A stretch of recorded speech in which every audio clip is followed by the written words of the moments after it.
ജീവിതത്തിൻ്റെ ഏറ്റവും അവസാന ഘട്ടത്തിലേക്ക് എത്തുമ്പോഴാണ് VS മുഖ്യമന്ത്രിയാവുന്നത്. പക്ഷേ അദ്ദേഹം തൻ്റെ പാർലമെൻ്ററി ജീവിതം വളരെ സജീവമായി തന്നെ കൊണ്ടുപോയിരുന്നു. 1967-ലും 1970-ലും അദ്ദേഹം അമ്പലപ്പുഴയിൽ നിന്ന് നിയമസഭയിലെത്തി. 1991 മാരാരിക്കുളത്ത് നിന്ന് നിയമസഭാംഗമായി. പിന്നെ 2001 മുതൽ 2021 വരെ ദീർഘകാലം 20 വർഷം അദ്ദേഹം പാലക്കാട് ജില്ലയിലെ മലമ്പുഴയിൽ നിന്നുള്ള നിയമസഭാംഗമായിരുന്നു. 2016 മുതൽ 2021 വരെയാണ് കേരള ഭരണപരിഷ്കാര കമ്മീഷൻ ചെയർമാനായി പ്രഖ്യാപിച്ചത്. അങ്ങനെ ഭരണത്തിൻ്റെ ഭാഗമായി അദ്ദേഹം വളരെ സജീവമായി പ്രവർത്തിച്ച സ്ഥലമാണ് ഈ സെക്രട്ടേറിയറ്റ്, അവിടുത്തെ ദർബാർ ഹാൾ. ആ ദർബാർ ഹാളിലേക്കാണ് ഇപ്പോൾ VSനെ കൊണ്ടുവരുന്നത്. എല്ലാ മന്ത്രിമാർ, ഉദ്യോഗസ്ഥർ എല്ലാവരും അവിടെയുണ്ട്. അവിടേക്ക് ഉള്ള യാത്രയിലാണിപ്പോൾ. ആംബുലൻസ് ഇപ്പോൾ അങ്ങോട്ടേക്ക് വന്നുകൊണ്ടിരിക്കുകയാണ്.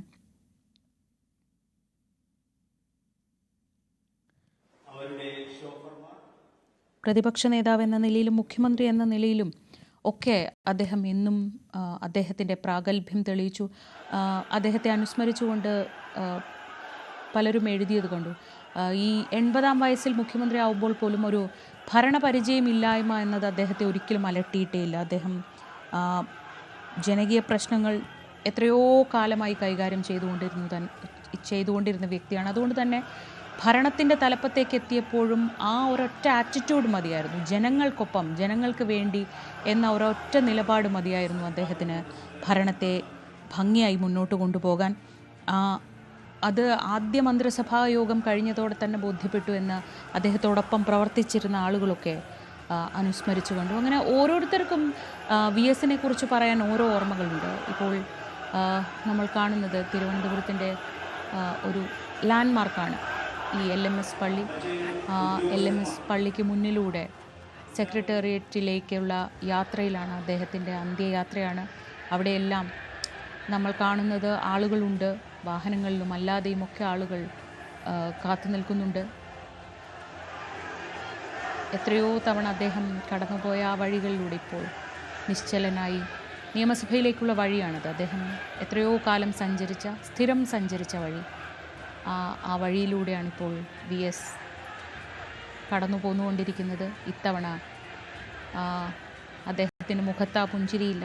അദ്ദേഹത്തിൻ്റെ കൈകൾ ഉയർത്തി കാണിക്കുന്ന VS ഒരു ഭംഗിയുള്ള കാഴ്ചയായിരുന്നു. അദ്ദേഹം കൈകൾ ഉയർത്തി അഭിവാദ്യം ചെയ്യുന്നത് ഒരു പ്രത്യേക രീതിയിലാണ്.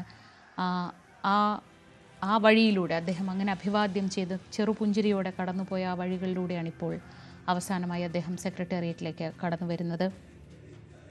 ഏറ്റവും ഒടുവിൽ 2021 വരെ കേരള ഭരണപരിഷ്കാര കമ്മീഷൻ ചെയർമാനായി അദ്ദേഹം പ്രവർത്തിക്കുമ്പോഴായിരിക്കും ഒരുപക്ഷെ അദ്ദേഹം സെക്രട്ടേറിയറ്റിലേക്കൊക്കെ വന്നത്. 2019 അദ്ദേഹത്തിന് ആരോഗ്യ പ്രശ്നങ്ങൾ ഉണ്ടാവുന്നത്. അതിനുശേഷം പിന്നീട് അങ്ങനെ സജീവമായി അദ്ദേഹം പുറത്തേക്ക് നമ്മൾ കണ്ടിട്ടില്ല, പൊതുപരിപാടികളിൽ അദ്ദേഹത്തെ കണ്ടിട്ടില്ല.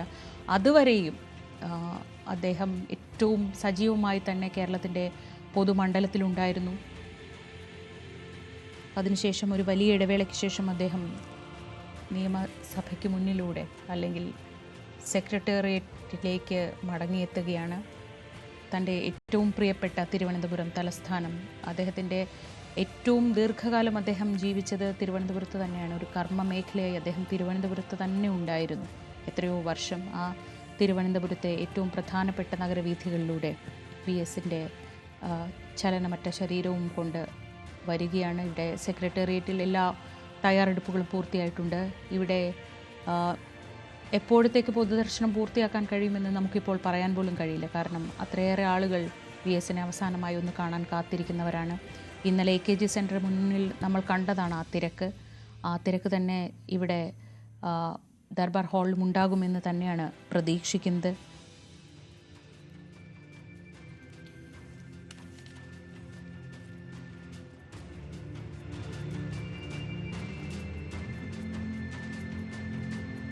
തിരുവനന്തപുരത്തെ ദർബാർ ഹാൾ മുന്നിൽ നിന്നുള്ള ദൃശ്യങ്ങളാണ്, ദർബാർ ഹാളിനുള്ളിലെ ദൃശ്യങ്ങളാണിപ്പോൾ നമ്മൾ കണ്ടുകൊണ്ടിരിക്കുന്നത്.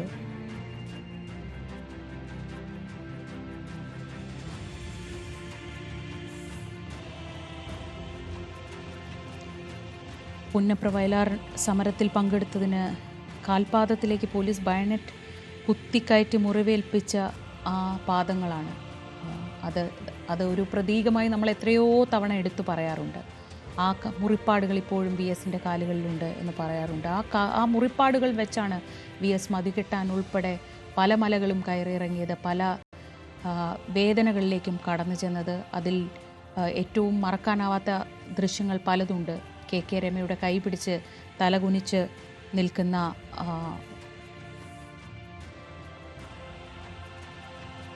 ആ വി എസിൻ്റെ മുഖം നമ്മൾ ഒരിക്കലും മറക്കില്ല.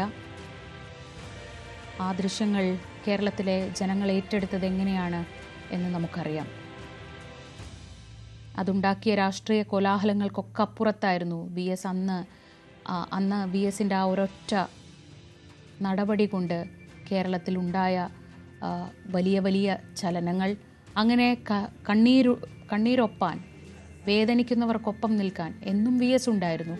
ആ ധൈര്യത്തിൽ ഒരുപാട് പേർ ജീവിച്ചിരുന്നു. വി എസ് അവിടെ ഉണ്ട് എന്ന ഒരൊറ്റ ധൈര്യത്തിൽ.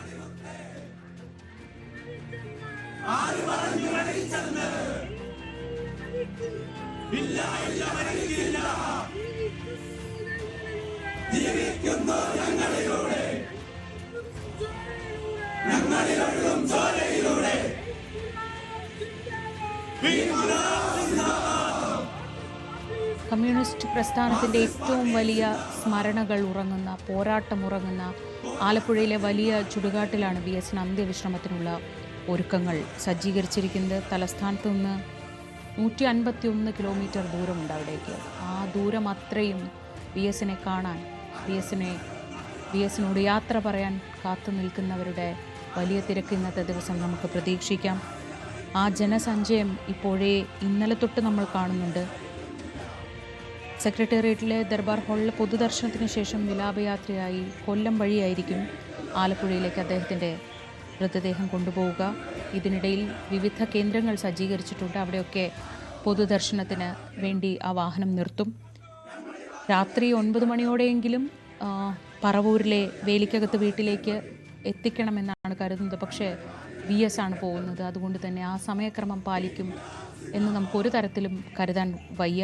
നാളെ രാവിലെ 9 മണി മുതൽ CPM-ൻ്റെ ആലപ്പുഴ ജില്ലാ കമ്മിറ്റി ഓഫീസിലും 10 മുതൽ ആലപ്പുഴ കടപ്പുറത്തെ റിക്രിയേഷൻ ഗ്രൗണ്ടിലും പൊതുദർശനത്തിന് സൗകര്യമൊരുക്കുന്നുണ്ട്. ഉച്ച കഴിഞ്ഞ് 3 മണിയോടെ ആലപ്പുഴയിലെ പുന്നപ്ര വയലാർ രക്തസാക്ഷികളുടെ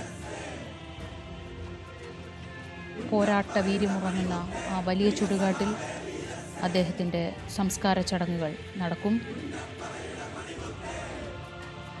തലസ്ഥാന ജില്ലയിൽ വിലാപയാത്ര കടന്നുപോകുന്ന പ്രധാന പോയിന്റുകൾ നമ്മുടെ സ്ക്രീനിൽ കാണാം.